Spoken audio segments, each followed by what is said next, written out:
All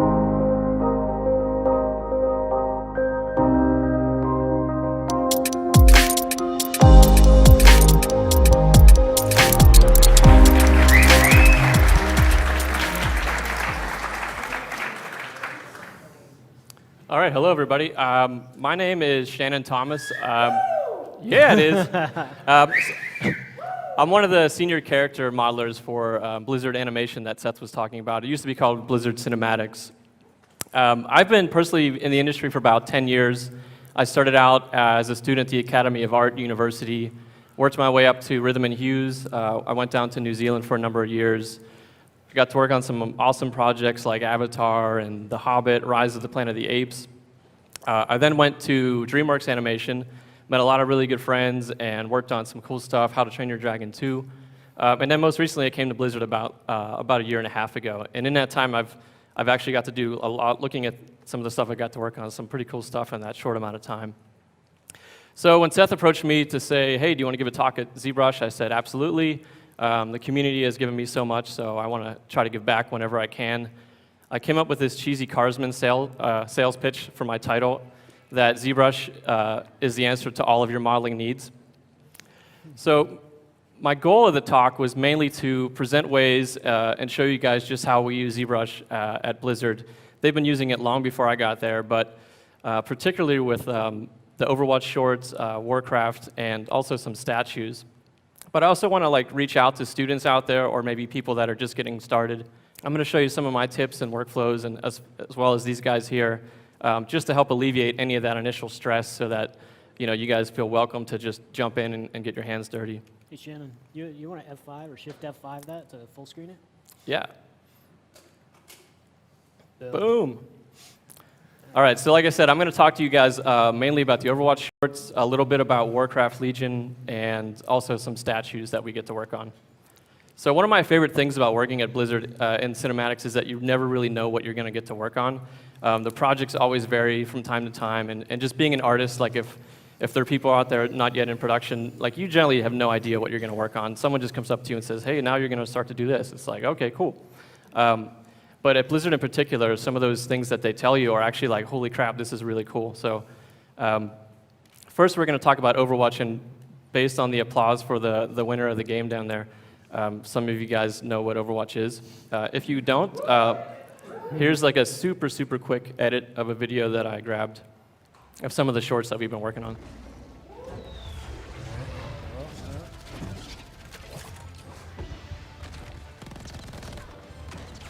That's fine.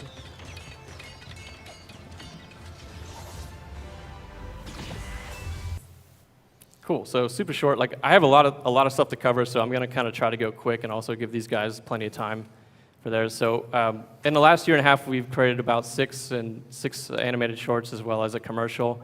I've been lucky to work on all of these in some capacity. What we do in the character modeling team, so the cinematics is split up between character modeling and environment modeling. And we're in charge of all the characters in the game, anything that basically moves with the character. So since Overwatch is already out, there's a game, for it. All these characters have already been built by the Overwatch game team. Renaud Galland and his amazing team have created the 21 heroes that the game launches with, fully modeled, textured, and they spent a lot of time developing this really awesome visual style for them. So we don't want to reinvent that or spend time trying to plus it up or do anything differently to it. It works, and we're honoring that. So there's two separate approaches that we do with the shorts. If the character already exists in the game, we actually get the game asset from the game team. And then the other approach is if we have characters that don't exist in the game yet, so background characters, maybe a new character that we're introducing, we actually get to create those from scratch. First, I'm going to talk to you guys just about how we handle the game characters. So here's a shot of Matt Taylor's model of Bastion from the game on the screen left, and our model on screen right. So it's pretty close on. We moved the arms out just for rotation for the rig. But myself and Jason Wang worked on converting this asset.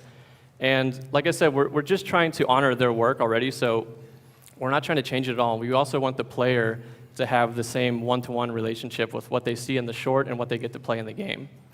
So for example, even the flowers on his legs and on his head and the grass, all this stuff was meticulously matched just so that it looks accurate whenever you're playing the game or if you see the short. Here's the topology from the game model on the left, again, ours on the right. One of the main differences is that we have to subdivide our models, so we render as sub-Ds. So we have to bevel all the edges, and we also cut in all the details, whereas they can use a lot of tricks with normal maps. I'll show you an example a little bit later with Hanzo. Another example is 76. This was done by Haifan. On the right, Tasso Giannis did this model. Another thing that we don't do on the shorts is we don't do any cloth simulation. We're under really quick time frames for these, and we have a super small team, so we actually cut in all the geo for the clothing. All the seam lines, all the folding and wrinkling is actually cut into the mesh. Here's an example of a handoff. This is from Haifan again. This is the Hanzo model that he's completed for the game, and this is his high-res mesh that I was handed to start converting and processing for our pipeline. And one of the first things we do is we match our GenMan topology to the skin, and then we bake displacement maps from that. Like I said, we don't use any maps on the skin or the clothing. On the clothing. Like I said, we just have to model all that stuff in. So you'll see here that the topology changes quite a bit. It's super low res, and it's optimized so that the animators can animate in real time. These are some of the details I was just mentioning, and these little floater bits that they cut in with normal maps. And we literally just use Maya's poly tools. It used to be Nex to cut all this stuff in by hand. Here's a look at the final cinematic model. So we send this over to the game team when we're all done and say, like, hey, look, this is still your character. Like, we want to make sure that we didn't miss anything, or they say, hey, that part's not looking quite right. So we always get final approval from them. And here's the final topology. We also baked displacement maps for the glove on this guy just to keep it low, because it had actually kind of smaller wrinkles, and we didn't want to get the topology that high. And here's a turntable that we would send off to the game team.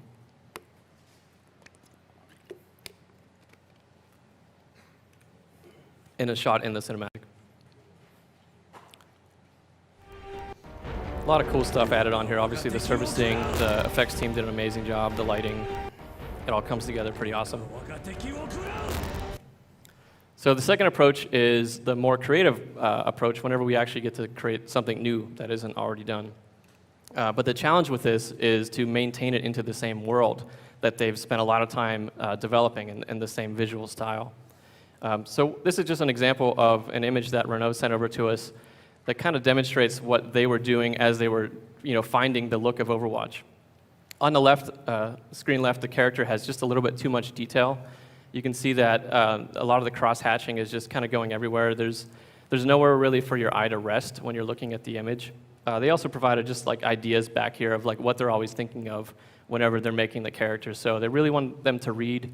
It's a very simplistic yet graphic style, and it's very clean.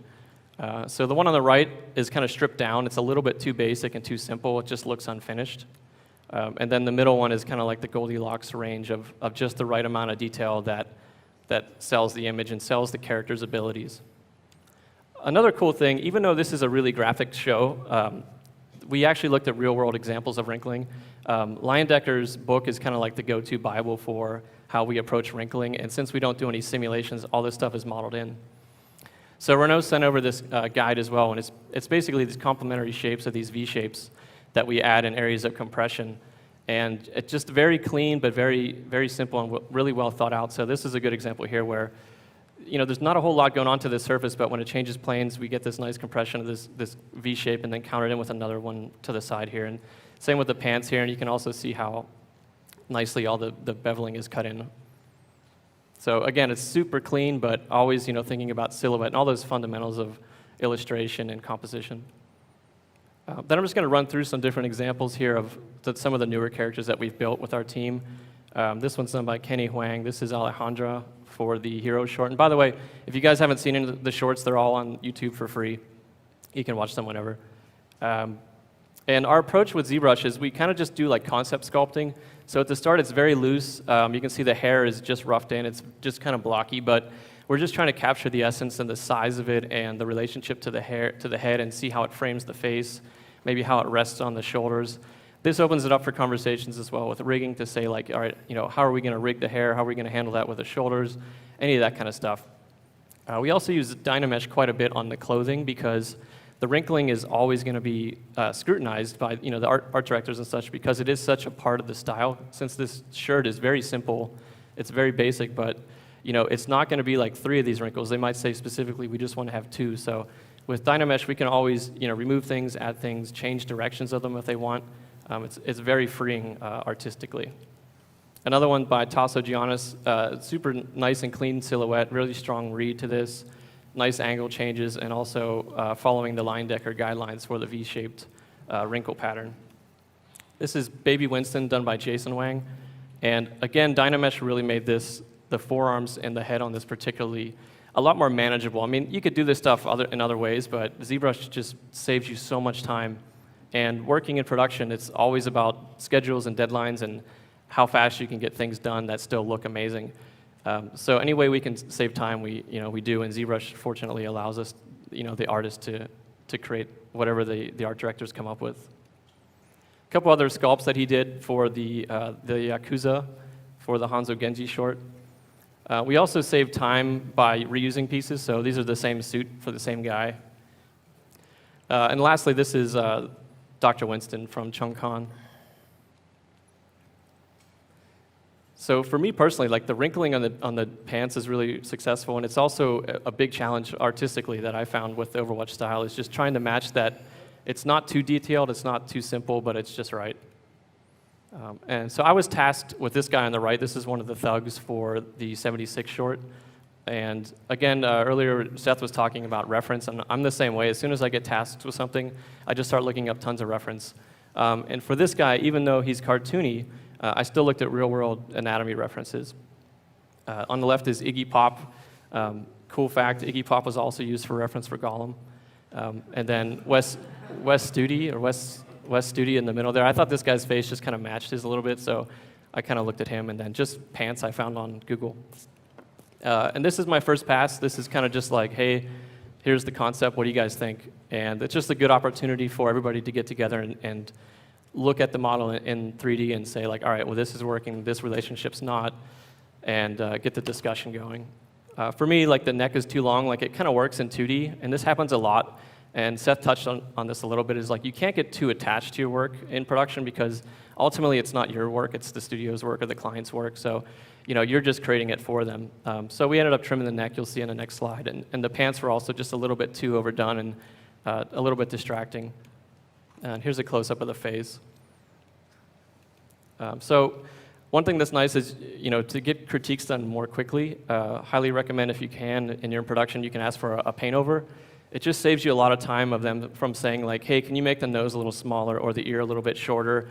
Because all those terms are really relative. But if they can slap together this paint over in, like a half hour or so, I can match that in, maybe one more iteration, maybe 2, but otherwise we could be chasing our tails and just wasting time. So here's the second pass. Oh, actually, the other thing was Junkrat down here on the right was another thing that they were looking at and saying, hey, this guy, we kind of want to pull him into that Overwatch style a little bit more. He was getting a little too realistic. So we adjusted him to look like this.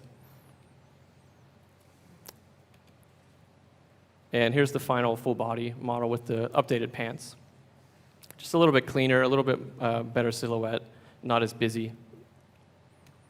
And then the next thing we did was, since these are crowds, what you want to do is always create variations and save money, essentially, by throwing different costumes on your character. So for this guy, we added a shirt, a t-shirt, a bandana, some hair, sunglasses, all while using the same base mesh, the same body. That way the rig is all free, the surfacing is a lot cheaper. And here's my updated sculpt on all the characters. So again, the body doesn't change at all, the pants and the shoes don't change at all, but new jacket, and now we have 4 versions of one character in a lot faster time. I also sculpted this little buckle in ZBrush, just the skull. Like, this is all we really had to go with, but it could have been done in Maya, but you can do it probably 20 times faster inside of ZBrush just by sculpting it and then retopoing it. Here's the final turntable. This is just done with Maya's PlayBlast 2. Which we use a lot because this style is so graphic and cartoony that it gives you like a nice ambient kind of pastel-y look to it that really works for our approvals.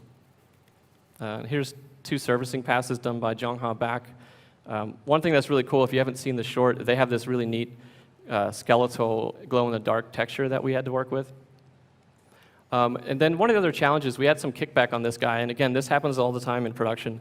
The original sculpt was cool and they liked it, but it was too sharp, so we ended up actually going back and softening out a lot of the wrinkling, especially on the chest, because even when we threw our subsurface skin shader on it, it was still looking a little bit too creased, and then when they put like real show lighting on it, it was creating some awkward shadows. So again, if you're getting new or getting started in production, just be humble and don't get too attached to your work, because it's always going to get changed, or like in Seth's example, you're just never even going to see it.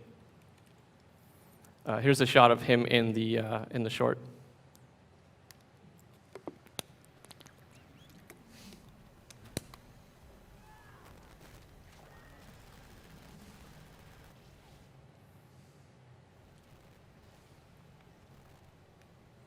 So if you're clever, you spotted 3 versions of that guy in that little bit. So there's actually one more right here, and there was one earlier. Next, I'm going to talk to you guys a little bit about Warcraft. I did get to work briefly on the Legion cinematic. It was pretty much wrapping up whenever I got started. But I was tasked with one thing, which is actually pretty fun to work on. So this is the Inferno from Warcraft. And I thought this was neat to show because we were just talking about how with Overwatch, we're really honoring the look of the game characters one-to-one. Like, we're really matching it. Whereas the style of these different shows versus the game is different. So our Warcraft cinematics are always hyper-realistic versus the game, which is a little bit more stylized. So we actually push this a lot further to make it more realistic. Now, in this case, we had a concept sculpt already done by Alvaro, and this kind of like captured the look of the concept that they liked. This is all just like Dynamesh Dirty Geo. The mesh was actually remodeled again, based off of this by Kenson Yu and Kenny Wang. This happens again a lot. Like I said, we have a really, really small team, so it's super, super collaborative. One day you're working on one of your own things, the next day you're helping somebody out with theirs. It's really a lot of back and forth. So another tip for beginners out there is just being able to work with other people really well. It'll help you have a long career. 15? Perfect. So I actually, like I said, Alvaro did this guy. I didn't, but I got to do this cool lava green glowy effect that he did with effects. And whenever you get kicked off on a character, you kind of rattle through your Rolodex of like, okay, what am I going to use to make this guy look the best in the fastest amount of time? And for this guy, since I had his mesh already, I just did a quick reduction of all the different pieces so that I could work on them a lot more freely. And I didn't want to just retopologize all these things in Maya, which I could have done, but it would have probably taken me a couple weeks to do all these little pieces. I mean, there's like hundreds of these rocks. It was much easier to do it in ZBrush. So my workflow, I'm just going to play this like Camtasia video and talk over it as we're doing it and just show you how I did that. I'll also point out that this is my own custom interface here. I know Seth said he doesn't like to use a custom interface, but for me it's crucial. If I open up regular ZBrush, I don't even know what I'm looking at.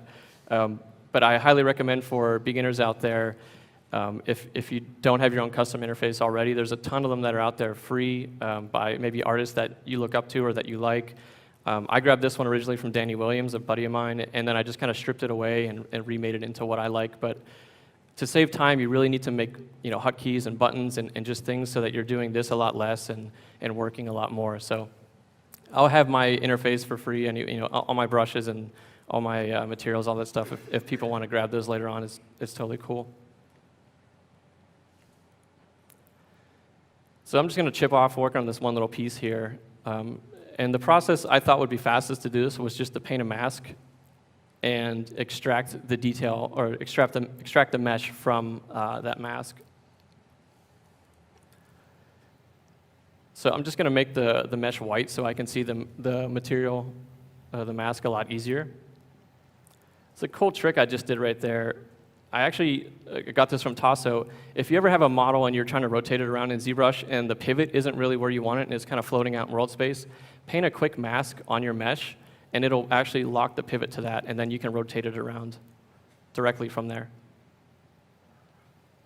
So I just make this guy white so I can see it, and then I'm just painting into the cavities and the crevices of where I think the green lava would actually live. So I'm kind of following all those little cracks. For demo purposes, I kind of just wing it, and I'm just kind of doing this pretty quickly. I'm also working off the reference that they have, so I'm literally matching like the lines exactly where they wanted them and how they think they should flow. The other thing I do is I hit Control-Alt to make the mask sharper, just to give it a little bit of a tighter read. You can see it looks like it just gets darker, but that's all that's happening. And then once I have this kind of happily to where I like it, I skip to the next video on accident. Just give me 1 second here.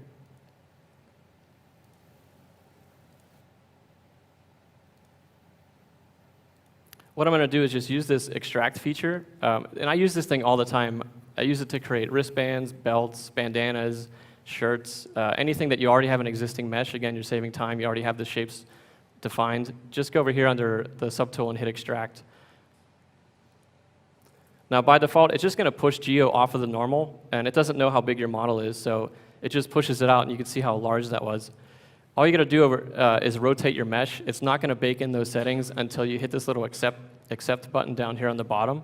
So I just play with these values of thickness until I like it, and I just hit accept.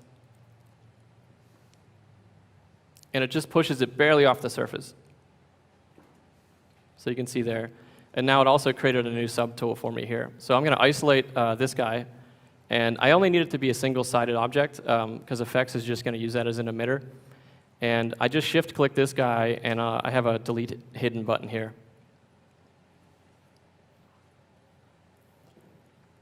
And then the last thing I'm going to do before I start working more on this guy is I do an auto groups.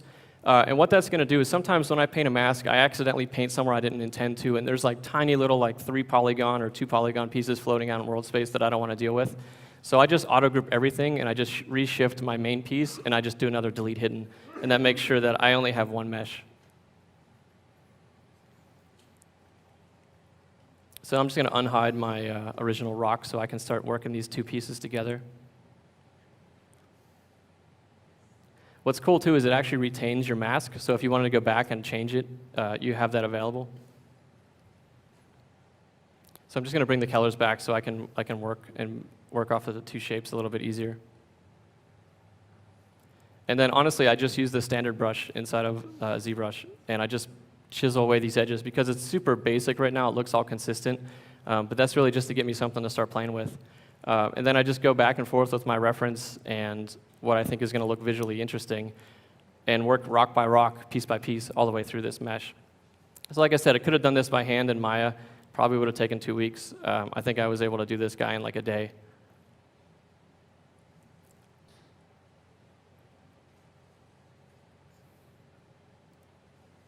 The last thing I do before I export it is I just do a decimation master. Thank God for decimation master. I can't even say how many times I use it. So I do that for all the pieces you'll see here at the end. I have the entire mesh. And when you put it all together, it starts to look pretty cool. But all those pieces were done the exact same way.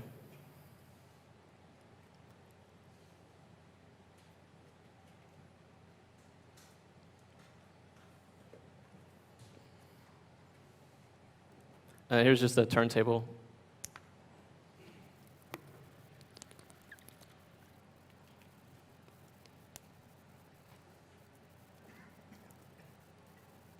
And here he is in the short.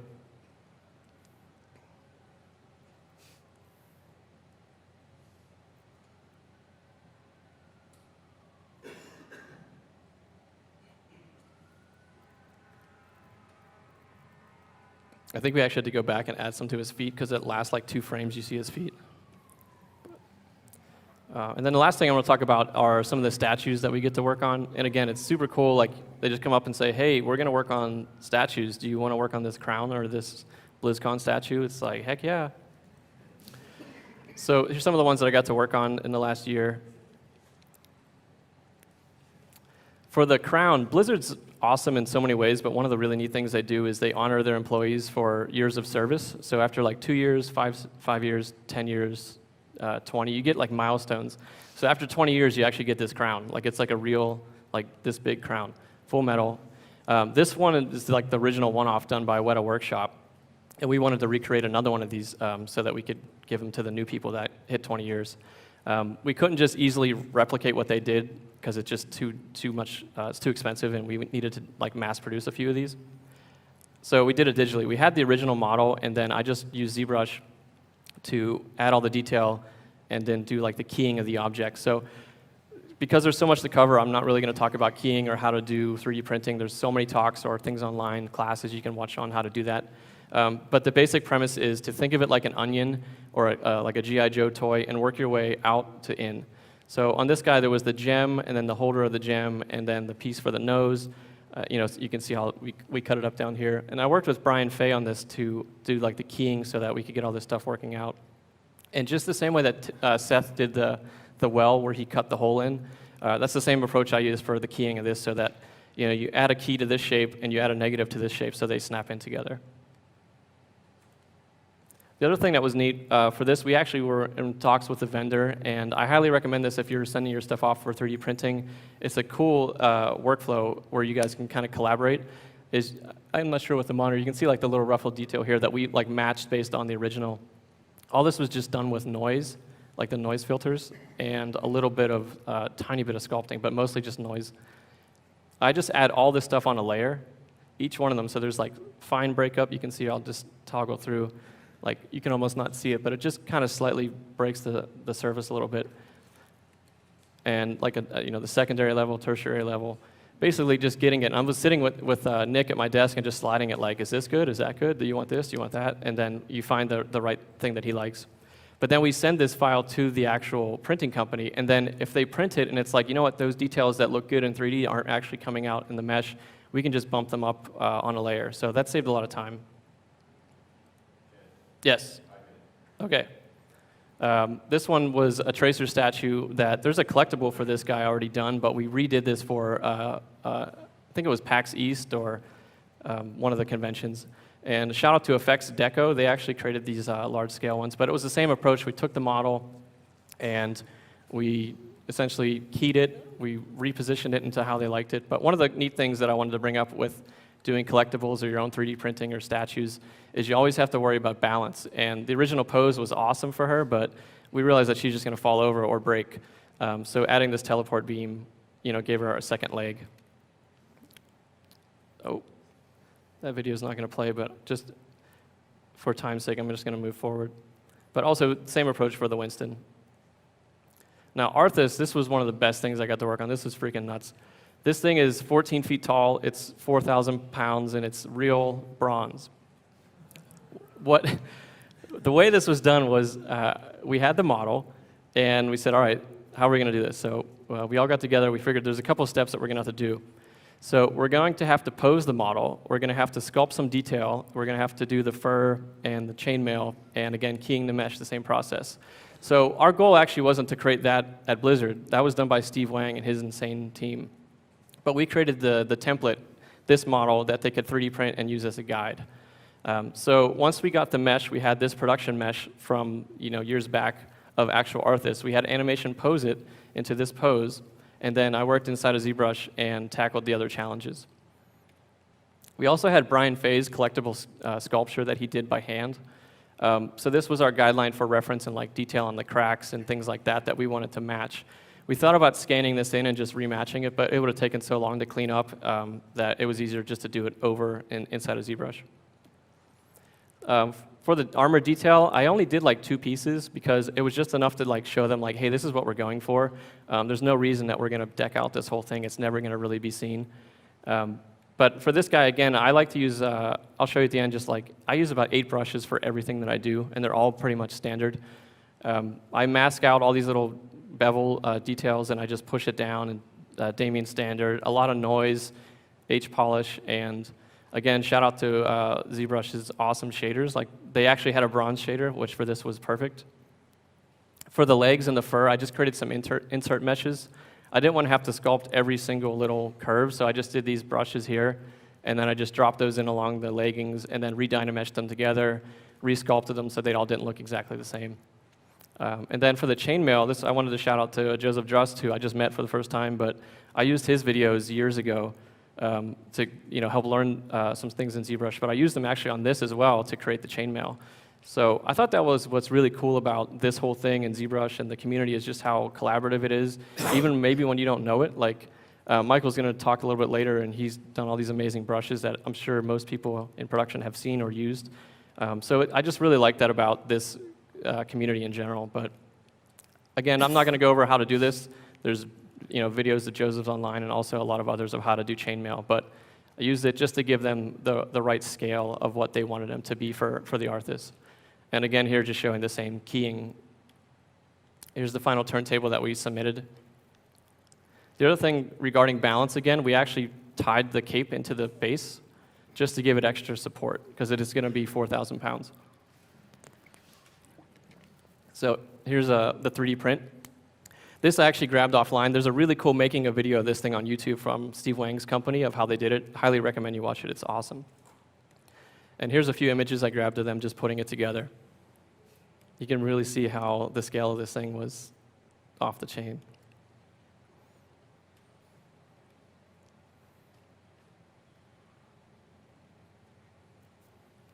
And here's an idea of how large this thing is. So unfortunately for me, this is in Taiwan, so I haven't got to see it. But internationally, if anybody's watching, head down and check this thing out. And then finally, I just wanted to briefly cover a few things, tips, advice maybe for students out there. Like I said, I use these brushes 95% of the time. There's a million awesome brushes inside of ZBrush, and I do use some of them sometimes, but they're usually very specific reasons. And you can get away with just about anything you need to do with these basic brushes. One thing I forgot to mention before was trying to work faster is with hotkeys. One thing that I do is I actually use the same hotkeys for different programs. So like for Control-E is to like combine a layer in Photoshop. I do that as well on here to combine a subtool. So kind of like cross your hotkeys between programs, like Control-Shift-I import, for all of my programs, just so I can save time and I'm not really thinking, I'm just working. This was me like the first five years. Yeah, so.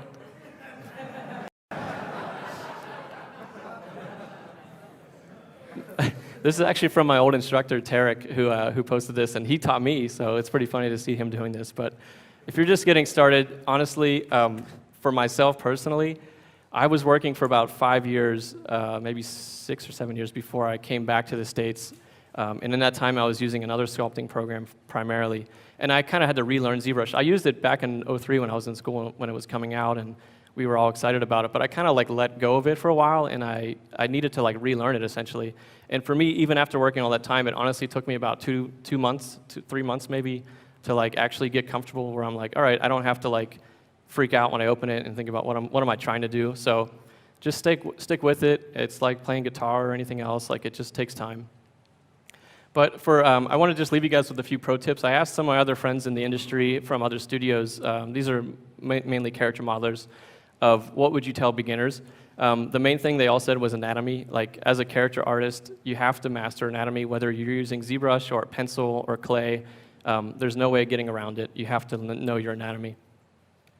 The other big one they said was, which I totally agree on, and Seth even said it, is work low and then slowly add levels as you need them. Don't just go in there and hit Control-D and subdivide everything to 2 million polygons, because you end up with a lumpy model. Just start out really low. Even when you're dynameshing, start really low. Just try to establish your form and your silhouette. Mask by polygroups is my go-to, but polygrouping in general is one of the things that ZBrush created that changed my workflow and really enables me to work a lot faster. And you could see just in Seth's thing too, he used polygrouping a lot. The other thing is, like I said, customize your UI. You can have mine, you can grab other people's, but one thing I did was I looked for things that they were doing that I didn't know what they were. And I was like, if this is as important for them to have a button for it, maybe I should look at what it is. And a lot of the things you can reverse engineer in ZBrush. If you hit Alt-click, it'll actually open up the tool window and show you where it is. It doesn't do it on all of them, I found out, but on a lot of them it actually does. But it's a cool way that you might be able to find something that you like or can add into your own workflow. And then I also use a lot of shaders, maybe 6 or 7, that I kind of bounce back and forth on, because as you're working on your model, you kind of your eyes get trained to seeing it, and I think you kind of sometimes don't see the mistakes or don't see it as fresh after working on it for 6, 8 hours or 4 or 5 days. So I changed my shaders quite a bit just to help see the forms a little bit differently.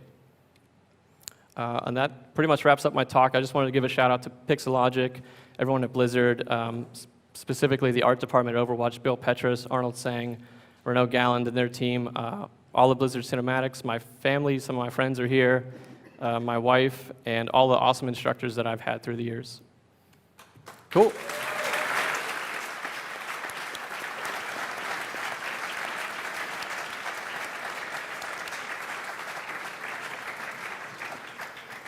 Last little thing, I was going to do like this whole other part where I do my own personal work, but time reasons I can't do that. I have an art station.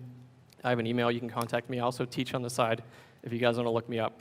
But up next, we're going to have Bird do a live demo.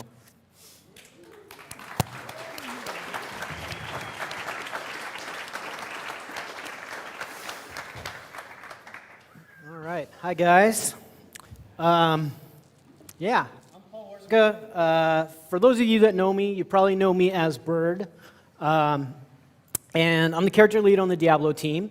Been with Blizzard almost 9 years now, and focus 99% of the time on Diablo stuff.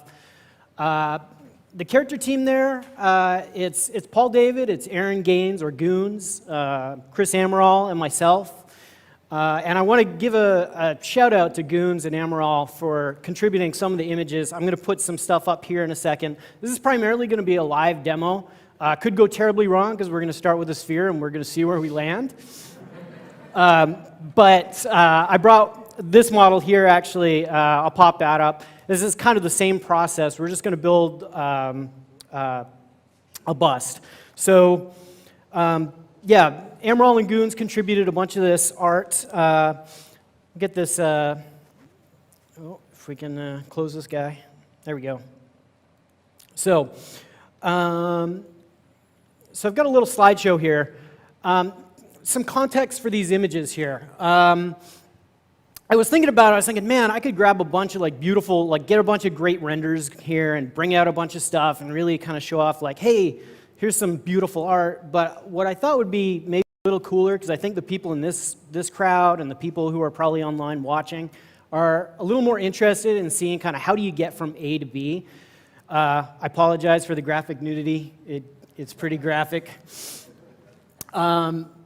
But I thought it would be kind of cool to pull this stuff directly out of our character sync folders. So this is the stuff we look at on our dailies, like as we're working on things. And so you kind of see like, you know, like if you've ever wondered like, hey, how does a sausage get made? Here it is. Like this is kind of everything with all the warts and bumps. And I just think it's kind of cool because you don't get to see that from Blizzard very often. So we've been using ZBrush now since about 2008, and we don't use it on everything. We use it definitely on all the monsters and stuff, or a lot of the monsters, the meaty stuff, or a lot of the organic armor.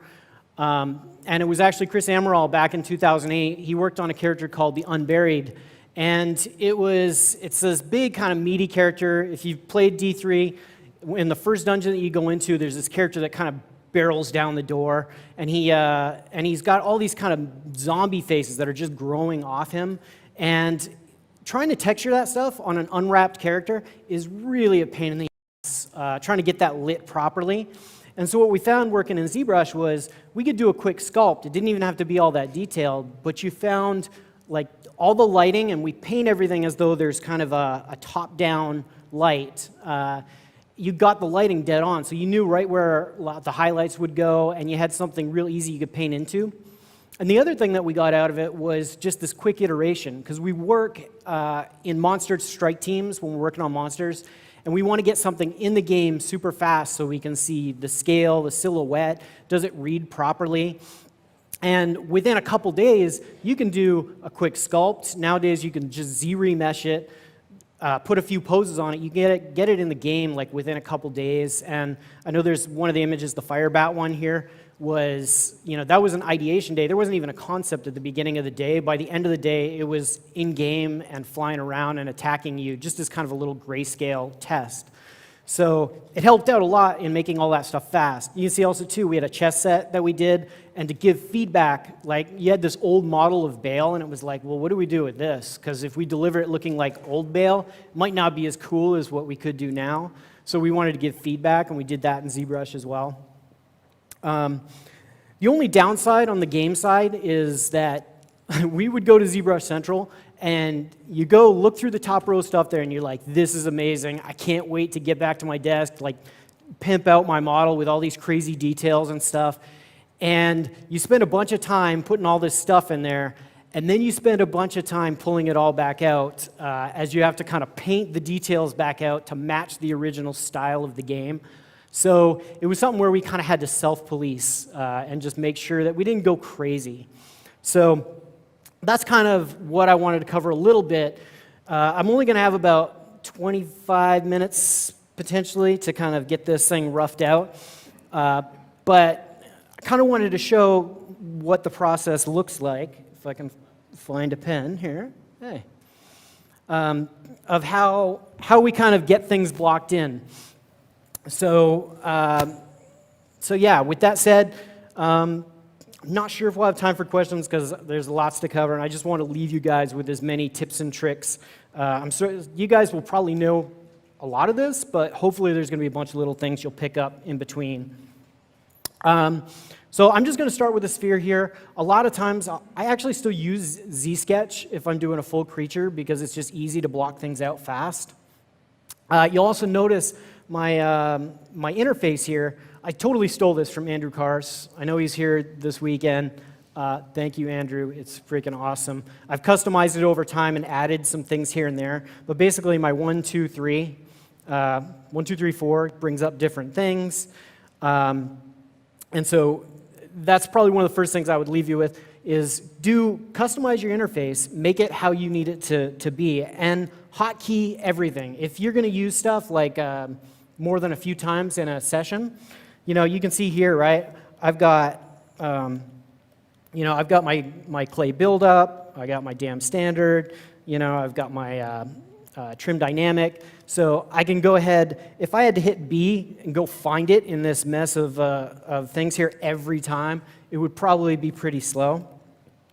All that said, I don't use the clip brush enough to have a hotkey for it, but that is usually where I start.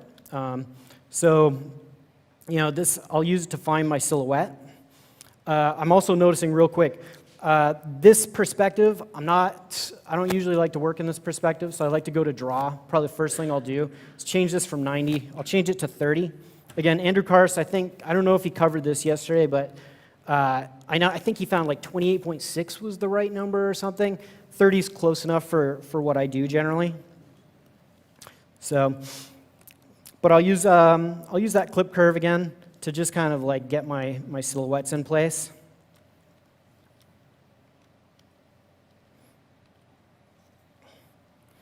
And then you'll notice here I'm in Dynamesh. One thing to note about my workflow anyways, I turn off project. It keeps things a little bit crunchier, but they Dynamesh like much faster because it's not trying to project all my details back. So again, it doesn't have to be super fine at this level. I use trim dynamic here to kind of cut big planes in. And that's something I find, with people who are, maybe new to modeling and stuff, or, there's a tendency not to be very bold about cutting in like changes. Like this is something I harass the guys all the time is with this idea of say it or don't. I want you to go in there, and if you're gonna cut something in, like just do it or don't. Like don't land with a visual mumble. You want to be bold about stuff. The move tool, my hotkey actually goes to the move topological. That's just so if I have to move teeth or something around, I can move teeth around one at a time. So that's what I'm using here. And you'll also notice I use the Alt brush a lot, because if you don't, right, you get this shearing a little bit. I know that if I hold Alt, I'm just making things bigger or smaller. So it helps me keep things a little more accurate. I'll use the move with mask a lot. So in this case, like let's go ahead and pull out a muzzle. Kind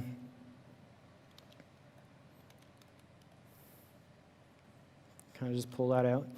So I'm dynameshing all the time as I'm working. And you'll notice too, I had this set to 128. For this size, and this is something, it's total personal preference, it's up to you, but I find, like, this is what my mesh looks like when I'm working, when I'm roughing things out. This keeps me honest because I can't get too detailed, but it gives me enough geo to kind of do some of the things that I want to do.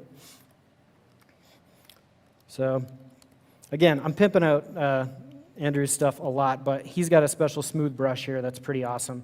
I use clay buildup a lot to kind of, it's just obviously like adding clay, but to kind of get some of these forms in here. And then, again, just cleaning it up. So if you've got big, bold shapes, it makes it much easier when you go in there to start to detail things out. I might go ahead, I'll use the slash brush. I have a version of the slash brush that I just go ahead and it's just, I think it's a little less strong than the regular slash. We'll go ahead and pull this down here. So, the slash brush I also use as almost like a pencil when I'm trying to plan, right? Because we don't have an actual concept here, so we're kind of designing on the fly. So we might come in here, and I'm just going to kind of rough out. Okay, I know I want some eyes here. I might go ahead. I'll pop in a nose here. And it's just like, it's almost like drawing on the surface so that I'm just doing my planning as I go.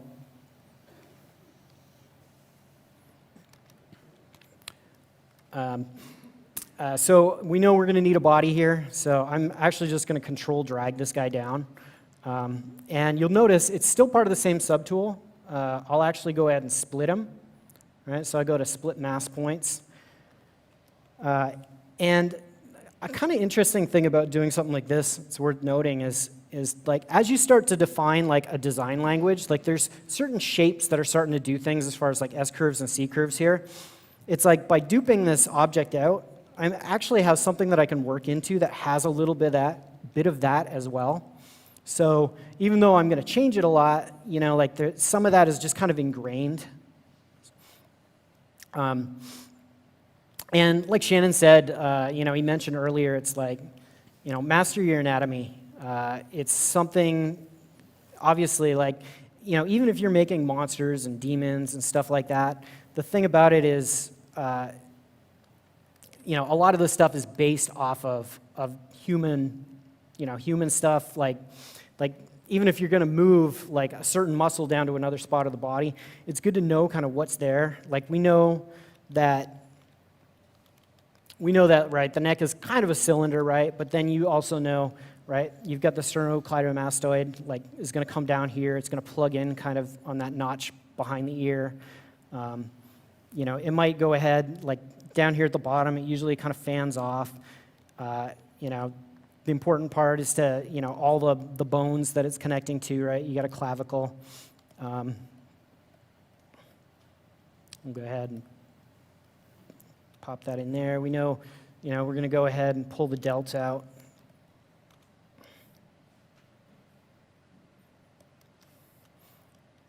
All right, and again, you don't need to be precious about it.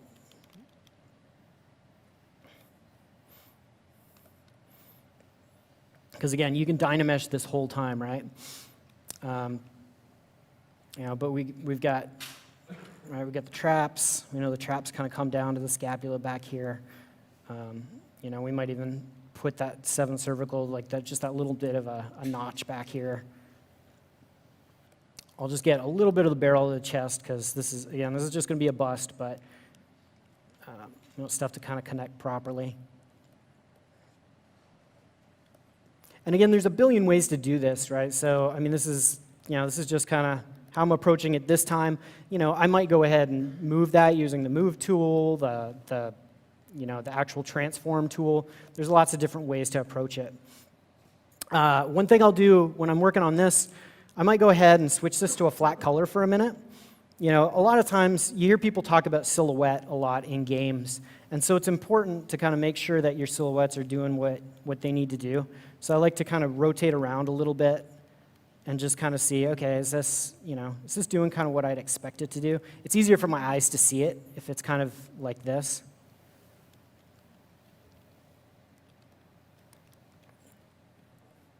So, and then the other thing is, because this is a separate subtool now, I can go ahead and go in here and I can say, okay, you know, do I want to scale these things? Like, you know, is this guy a big, huge guy? You know, is he a little skinny guy? Like, I can make those big, broad changes. And, you know, I kind of have a skull shape here that I don't want to mess up. So I can change that stuff and not worry about, you know, am I going to screw things up? I'm going to go ahead. I know I'm going to want to put some ears on this guy. So, you know, I might just kind of go, okay, yeah, there you go. That's right where it needs to be. And I'll go ahead and I'll mask. And like Shannon was showing the extract earlier, I'm going to go ahead, extract it, accept it. Always remember to clear your mask. And when you select the new object, you'll notice too, I Alt-tap on my sub-objects to get between them. The other thing is, if you have at least 3 objects, you just hit N and it'll pull up a list, and you can pop between the different objects that way as well. But when you extract, always remember, clear your mask, turn on your symmetry. I always forget to turn on my symmetry, and then I have to go back and fix my stuff. So it's kind of helpful. Again, I'm going to need to turn back on my Dynamesh for this guy. The move elastic is the other move that I use a lot. And so you can see, like, I can go ahead, you can pull this stuff out. It's hard to explain. I don't know, I'm sure somebody can explain it, but it's hard to explain exactly what it's doing, but it almost feels like it's keeping a little bit of the volume with it when I pull it, and you can almost shake out shapes, which is kind of handy. So I'm going to pull this out. Again, because this is a separate subtool, and this is how I like to work, because I can make big, broad changes. If I hit 0, I can hide everything except for what I'm working on, which allows me to get in behind the ears. You'll also notice I got my backface mask up here because I use that on almost every brush. In fact, the only brush I don't usually use it on is inflate, because you're usually trying to balloon something out. All right. So ears are a funny thing. There's a lot of people who, you know, they're like, oh, ears are so complicated to make. And, you know, yeah, there's a lot of complex shapes.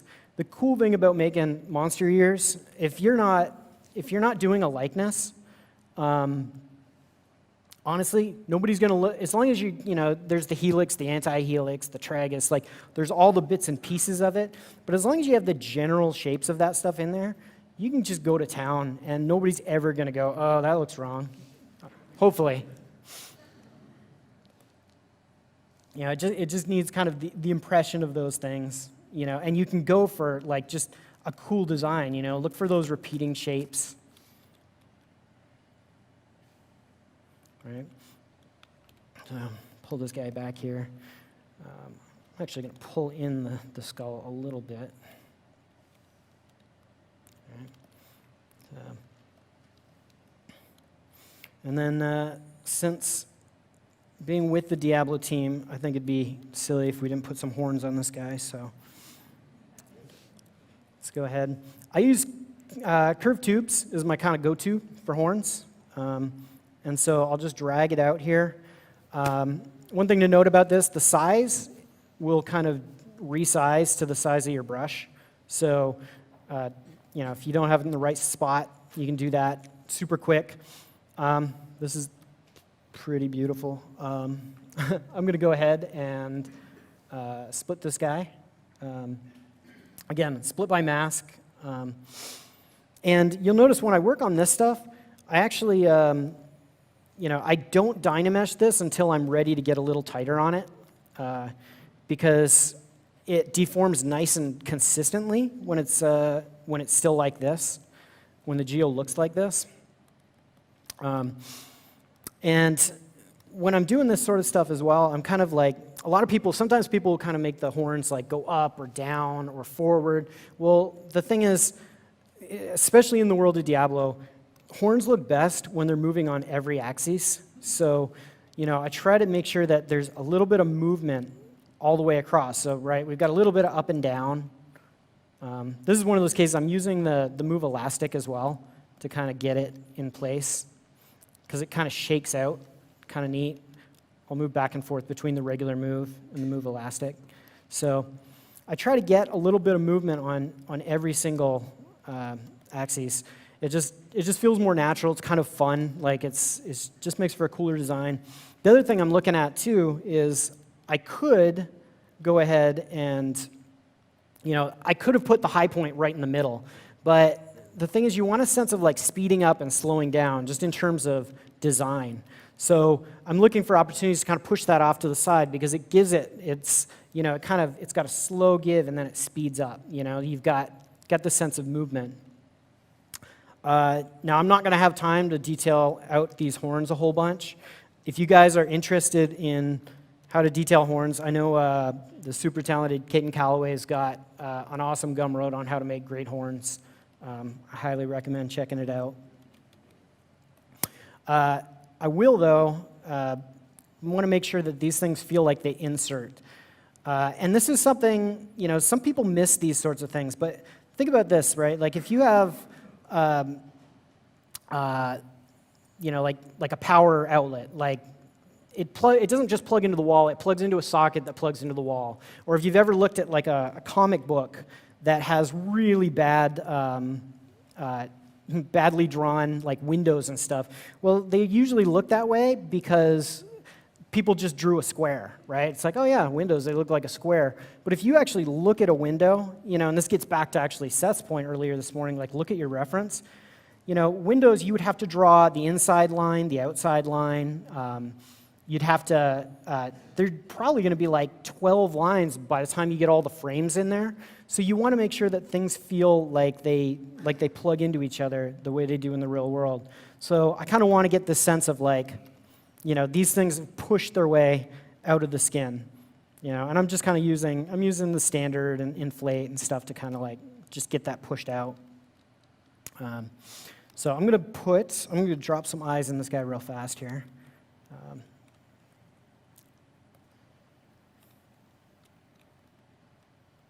And since he's a monster, he can have little tiny beady eyes. And I'm not liking, this is kind of boring, the shapes in here. I want to go ahead and beef that out a little bit.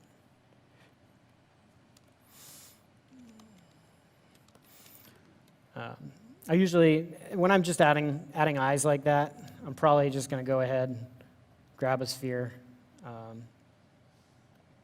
I'll go append. I'm going to append the sphere. I use this transparency, this activate edit opacity, so I can kind of see through it. And I'm just going to scale it into place. I use repeat stroke, which is Control 1 by default, and just kind of get this guy. Let's make him a little smaller again, too. Kind of get him in place.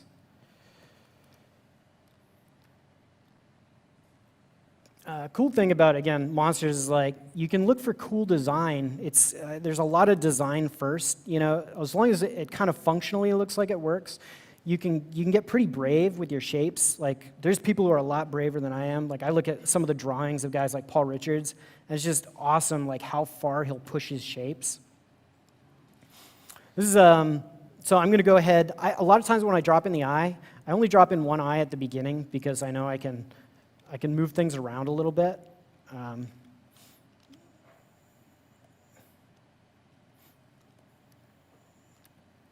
can kind of see what's happening underneath.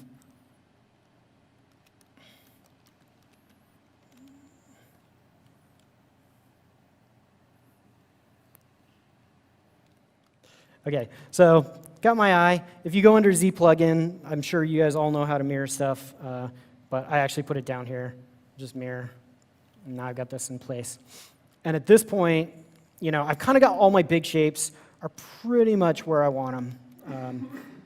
You know, this is where things get fun and where we're not going to have a lot of time to do some stuff, but we're going to get as far as we can here. I'm going to move, just keep this nice and clean. I'm moving my, my horns of my eyes to the top. Then I'm going to take this, and I'm going to go ahead and let's merge it down. Actually, before I do this, I'm just real quick, I'll carve in this nose a little bit more because I want a little bit of shape here.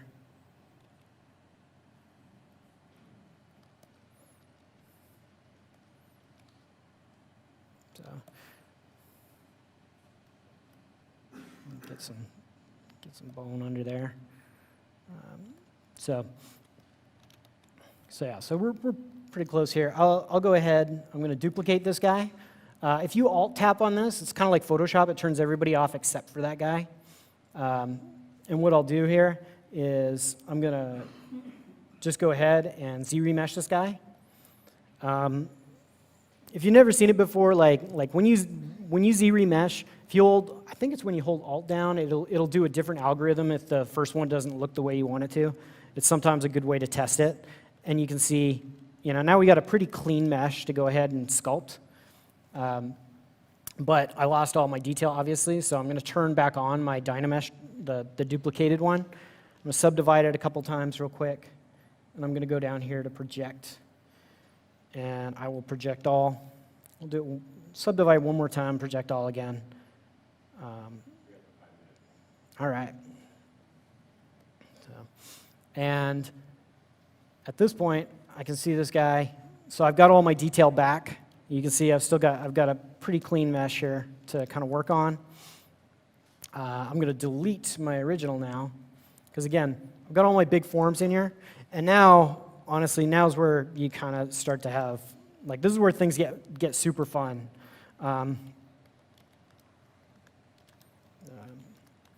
So if you hold Alt when you're doing the hard polish, it does, let's see here. Actually, let me polygroup this guy here. I'm just going to group this guy all together so he's working right. It kind of pushes out like this. I actually have this on a custom brush because I just find I use it enough that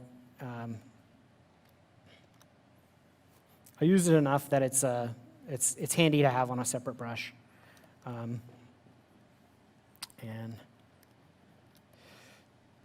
And basically, I'm kind of connecting back up the stuff from before. I should have made sure I polygrouped this guy before I subdivided him, because he's got these hard edges. There's a great book actually by Lantieri on sculpting, and it's physical, like real-world sculpting, where he talks about kind of this connection point, how these things pick up that light in between, like when you got two big shapes that connect together. It's definitely worth checking out. I think it's Edward Lantieri. So, and this is where I would go in, and I'd go ahead, and I'm going in with the slash brush now, right? And now I can really kind of carve in, you know, where I want these little details. How are we doing time-wise? 4 minutes. All right. So this is using the slash brush, and I use the damn standard for really, like, once everything is in and I kind of fine-tuning and I really need some real sharp edges, that's where I'll actually go in with the damn standard and just really push some of these elements. But using the slash brush, this is something I stole from Alvaro Buendia from work. It was just a technique that I found with him, where he just kind of gets all these little bits and pieces, like, and I'm looking, like, when I'm doing this, I'm looking for things like grouping up details. Like, I want it to get busy, and then I want it to kind of like find some quiet spots. So I might go ahead and carve this stuff in. At this point, actually, too, I'm probably going to go ahead, I might turn off symmetry for some of this stuff.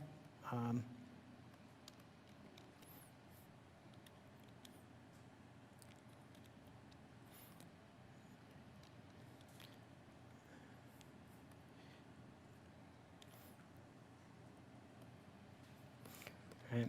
And when you carve this stuff out, actually where it starts to, I feel like it starts to actually look really pretty kind of cool, is when you come back in with that inflate brush on top of stuff. And it starts, I usually, like in this case, because I want the skin to kind of feel like it's got weight, I usually kind of emphasize like the top sides of stuff so that it kind of pushes down. You know, I try not to hit the undersides of those things as much. And it gives it kind of this feel, I don't know, it's a little more natural, I think.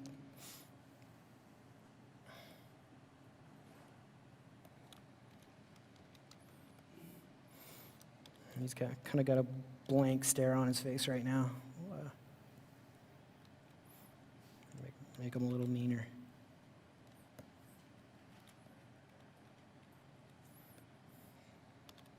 Also, one thing I'll use as well is I'll actually go down in level and use the slash brush in reverse to actually like carve out these little hits. You know, it's I don't know. It's just, I guess it's maybe just a style thing, but I like being able to have that extra little pop, and I find that the reverse slash kind of works pretty good like that.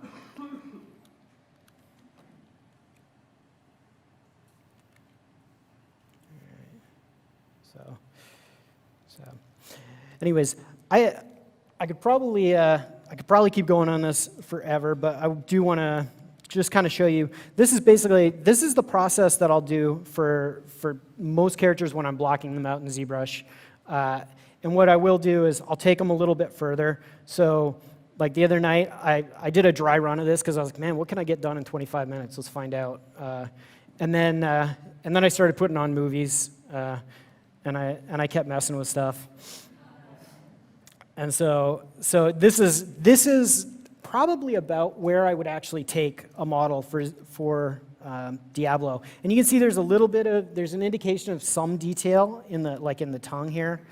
But you'll notice like there's not really pores. If I was gonna print this like as a bust, I would totally I'd go in and in fact at this point I'm kind of like, man, I kind of want to keep going. I might just go ahead and do that. But for the purposes of making stuff for Diablo, this is about kind of where I would stop. So, yeah, with that, I want to go ahead and make sure Mike's got enough time to get through everything he's got, and that's going to do it. Thanks, guys.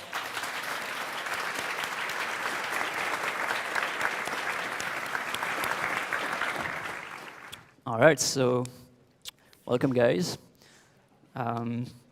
My name is Michael Vicente. I'm a 3D senior environment artist on the Heroes of the Storm team at Blizzard. Some of you may know me online as Orb. Thanks. Calm down. That's a good welcoming. That's cool. All right. So I released a brush called the Orb Cracks a pretty long time ago. It was a brush that I made for making beveled cracks on rocks and mostly organic stuff for stylized assets.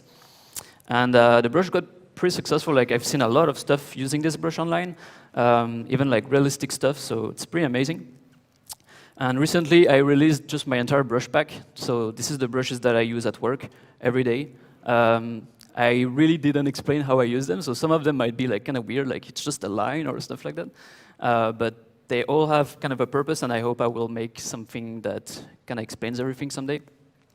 But anyway, they're all on my Gumroad on my website, and they're free, so give it a try. Before I start, I'm going to just show some stuff that I do for personal work, and just to show kind of the style that I like when I ZBrush. This was kind of a fun project. It was a challenge that I never finished because I was too lazy to finish it. But it was a super cool opportunity to just make cool art, make some concept arts. And so this was supposed to be some kind of throne challenge, necromancer vibe thing. So yeah, lots of skulls, runes. I love that kind of style. This was supposed to be the book of the necromancer. It was like a library, so lots of books, lots of bookshelves. And this was me just playing with the Unreal, with the bakes, just placing the stuff. This was actually the BlizzCon 2013, I think, live demo. So it was just me doing like a stylized kind of Deathwing.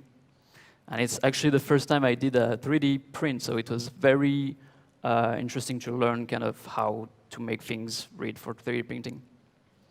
All right, so today I'm going to talk about Heroes of the Storm, specifically about sculpting for game readability. The first half of the talk is going to be more showing some of the work that I did, even like some character work. And the second part is going to be more some kind of rules we have on the team to make things read. And yeah, that's pretty much it. And yeah, also I will hope to have some time to make like a tip at the end that I use a lot. So I'm going to talk about how we translate an IP into heroes when it doesn't come from Heroes of the Storm. So sometimes we have a map like from Diablo, and we have to translate this into the hero style. I'm going to talk about tapering and beveling. This is things that we use a lot. And I'm going to talk a bit about the edge definition. So first of all, what is Heroes of the Storm? So Heroes of the Storm is kind of a unique game because it's a game that where you can play any Blizzard character. So you can see like an Overwatch character here on Heroes. We can really play. This is a good screenshot because it shows like all the heroes against like a boss, and they're all from like different IPs almost. It's also a game where we have multiple battlegrounds. So this is the one that we made for Heroes that comes from StarCraft. So it's the latest map that we made. And funny story, it actually started as a StarCraft mode. So it was called Blizzard Dota, and we're still using the same engine. So it became its own thing now. This is also the game where you can play as Modan, playing basketball. It's actually a real skin in the game. It's really awesome. So some of the things that we have to deal with when we translate the Blizzard IP into Heroes is the fact that we have to mix different styles into one game. And so the scale, for example, in StarCraft, it's much smaller than Heroes of the Storm. It's much smaller than Diablo as well. And it's much smaller than WoW. So in terms of details as well, StarCraft is a lot more grungy. It's obviously less gothic and gore, as Diablo does. And it's much less chunky than WoW. We're kind of like in the middle. This is a screenshot from StarCraft. It's just to show you a bit of the scale. So just to point at something, this is the command center. If you don't know the game, I assume people do, but the refinery, the minerals, the workers. And I'm going to load just a video to show how this translated into the latest map. So as you can see, the scale is completely different, even though it's the StarCraft map. So here you can see the minerals, the FCV on the side. So it's really way bigger. If you didn't notice, so this huge thing in the center is the command center. So you actually spawn inside this in the game. And the FCV, the workers, are like the size of a hero now. So really, when we try to translate the map, we really try to push the scale as much as we can. We also try to do a high-resolution model on everything, which is not something that was done on StarCraft. And like I said, we use the same engine, so it's kind of our way to push the limits, but still using the same constraints. This is a screen showing a bit of the scale as well. There's another tricky thing, is the fact that we have two different scales, the minions and the heroes. And the heroes have to be bigger for a readability purpose. So as you can see, sometimes it's kind of silly because the Marines here are the minions. All the minions are Marines. And the hero is also a Marine, so he's like twice bigger. But we have to do stuff like that to make it read. One thing that is worth noting as well is all the Zergs were sculpted on ZBrush for Heroes of the Storm, which was not the case in StarCraft. So this was a very big changing, because for organic stuff, it really just makes sense to do all that in ZBrush, and it's way faster. And I actually had the chance to work on the guy on the left, the Guardian. And this guy, so right now they have like tech stuff on top of them. They're supposed to be like controlled in the game. And so when I worked on this guy, yeah, this is not loading. This is the one from StarCraft 1. It's really pixelated. And this is what they did on StarCraft 2. So they updated this guy, obviously, and they were not using ZBrush yet. So everything was using generated normal maps, crazy bump, hand painting, stuff like that. And I think it really worked great for like Wings of Liberty. But we're trying to push all this into Heroes and just make use of ZBrush. So when I had to make this, I came back to two concepts that Mr. Jack did. I'm gonna get some water. And there's things that I really like on both of those concepts. I really like the crab parts on this one. I think it's pretty neat. And I really like the back of this one. So I was kind of like, I'm gonna make some kind of mix of these two things. I also removed a couple legs here because I think we don't need that much detail in the game. And I think I have a turntable here. Yeah, I was supposed to load all those videos in the PowerPoint, but for some reason we had some technical issues.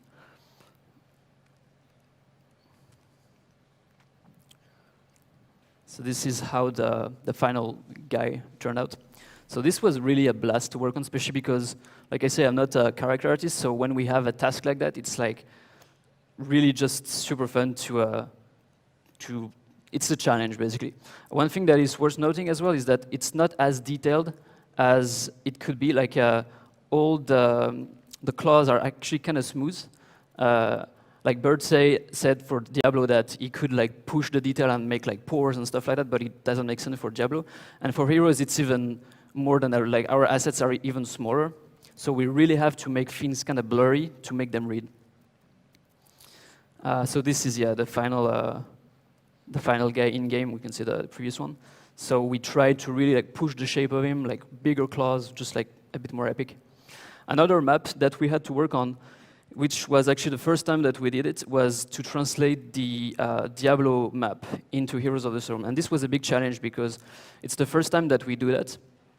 And also, it was also the first time that we had two tile sets in the same map, so Heaven versus Hell, which is very cool.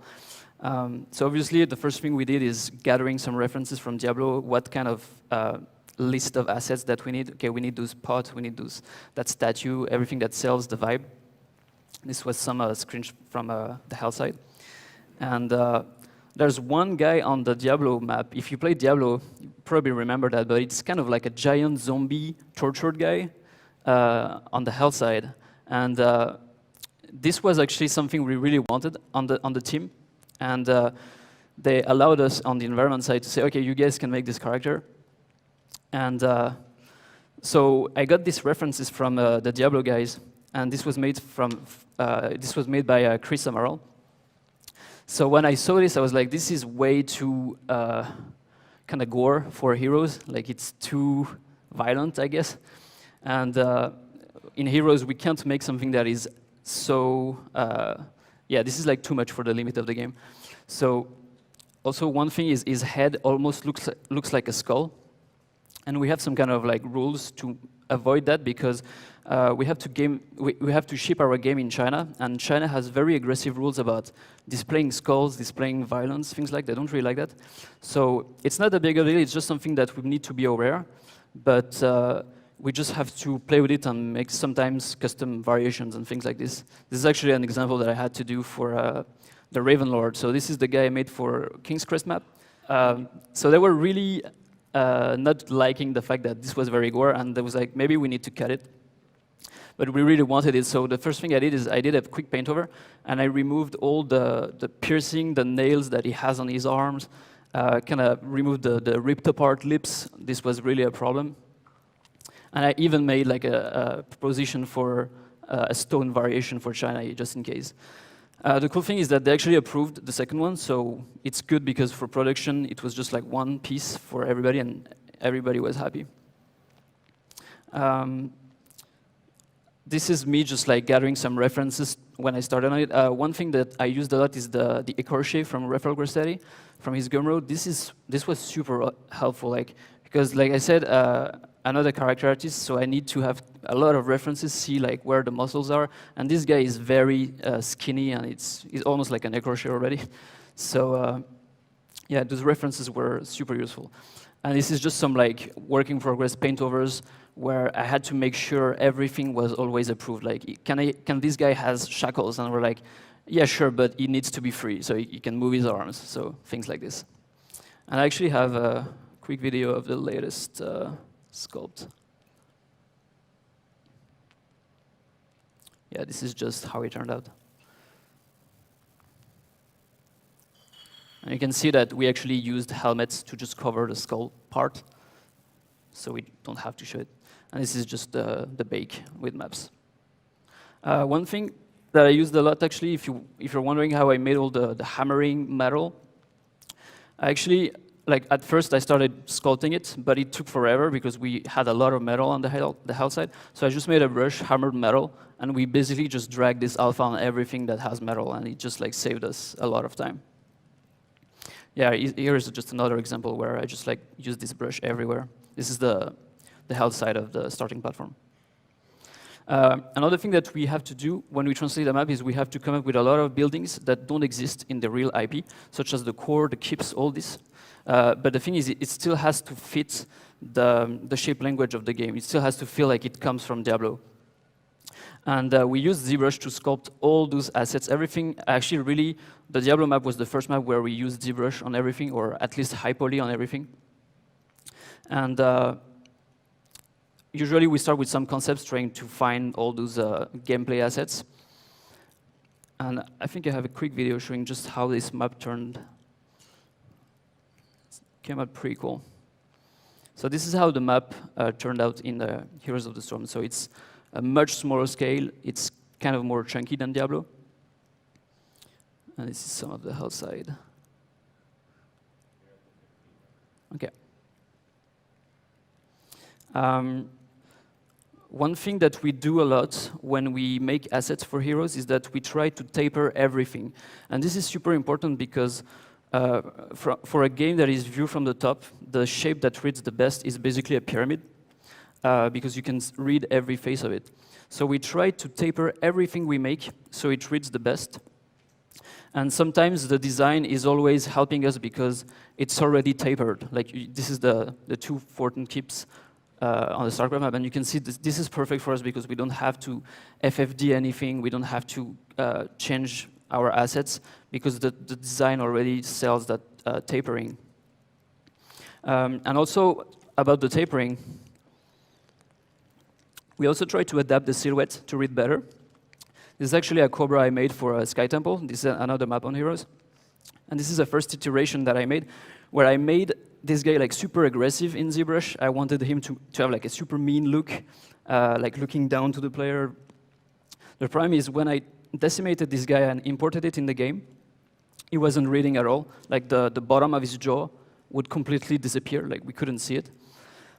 So it's super easy to fix, but it's just some things we have to do sometimes. So I just tilted his head up. And this is super easy in ZBrush. It takes 2 seconds, and you just decimate again, and you try again, and then until the shape just reads. And also one thing, I used the surface noise to make all the scales, and this was super useful. And I basically just zero-meshed the Cobra, made quick UVs on it, and then applied surface noise. And one thing that is cool with the surface noise is that you can mask areas where you don't want the noise to apply. So all this was masked, and I just wanted the noise here. I'm just going to show you a quick video of the final Cobra. This is an animation done by Daniel Briggs. It's a tech artist.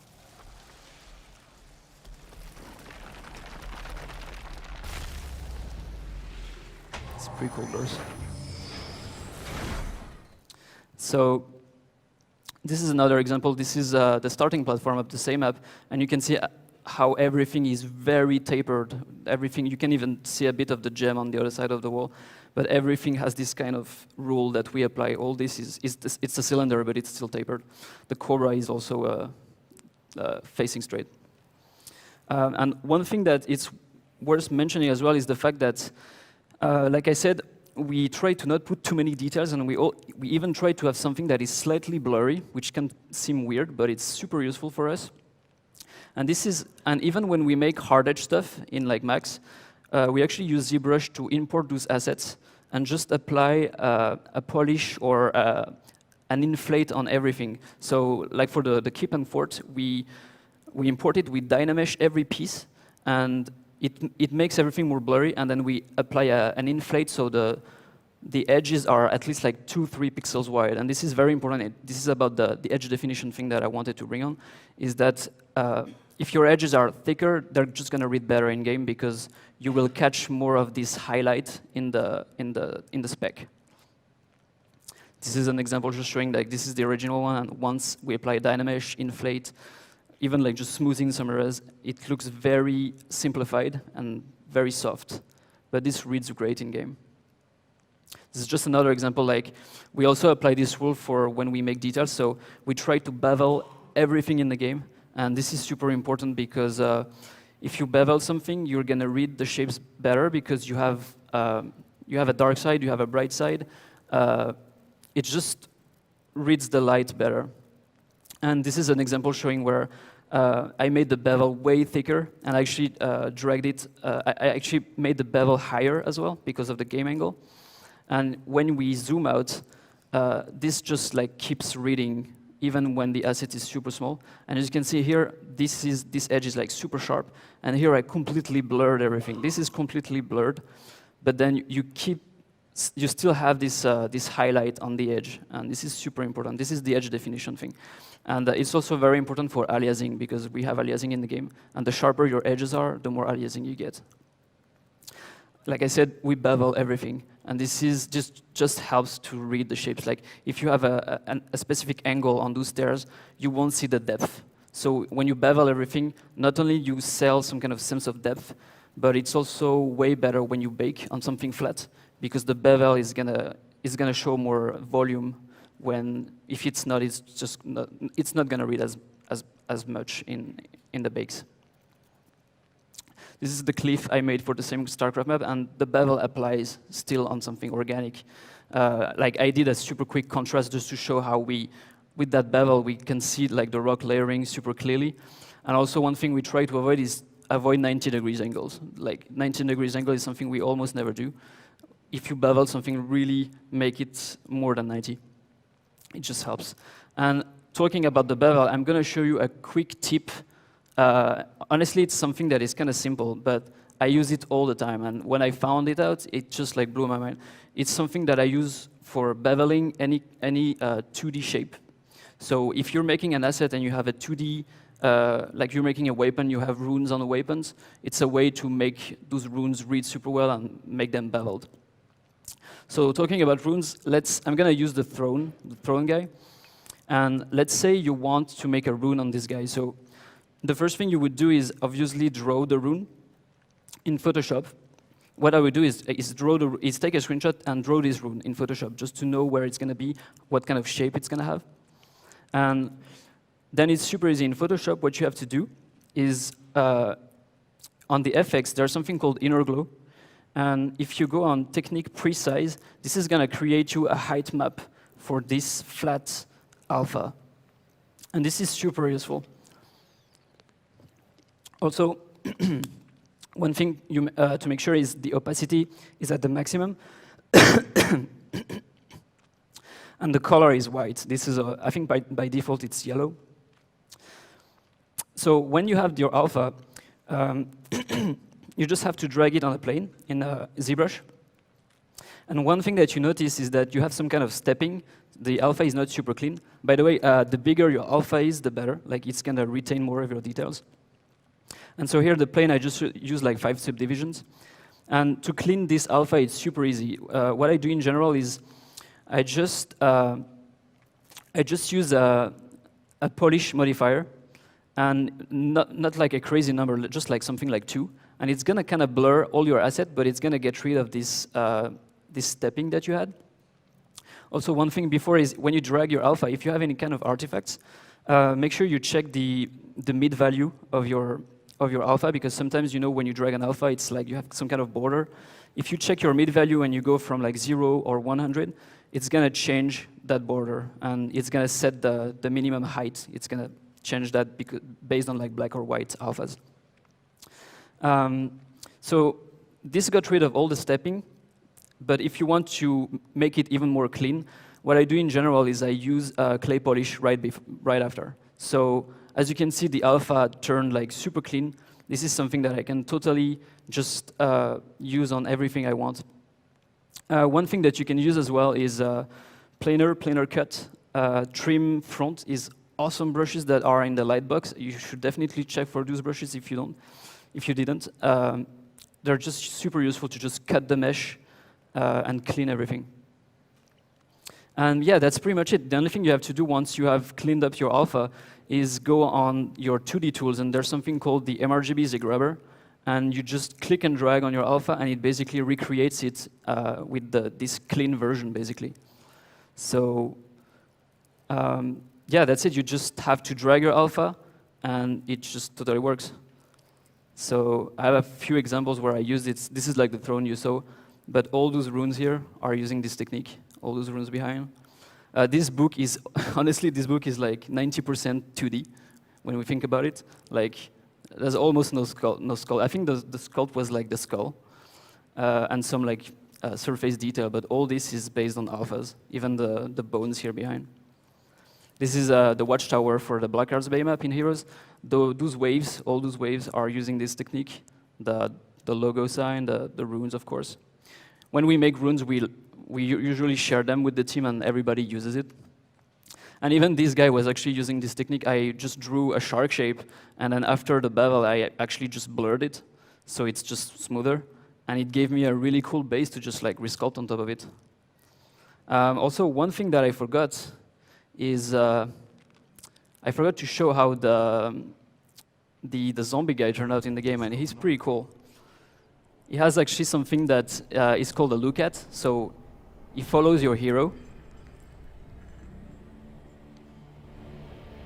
and he kind of tries to grab you, even though he doesn't really do that.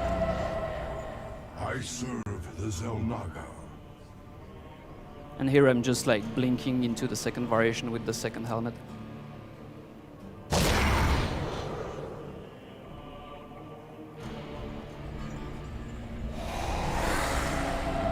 I serve the Zelnaga. And I think that's it. So.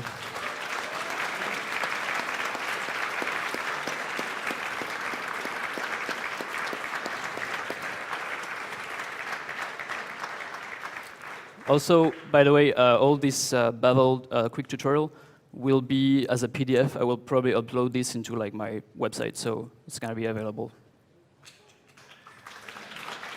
Thank you. Michael. Outstanding.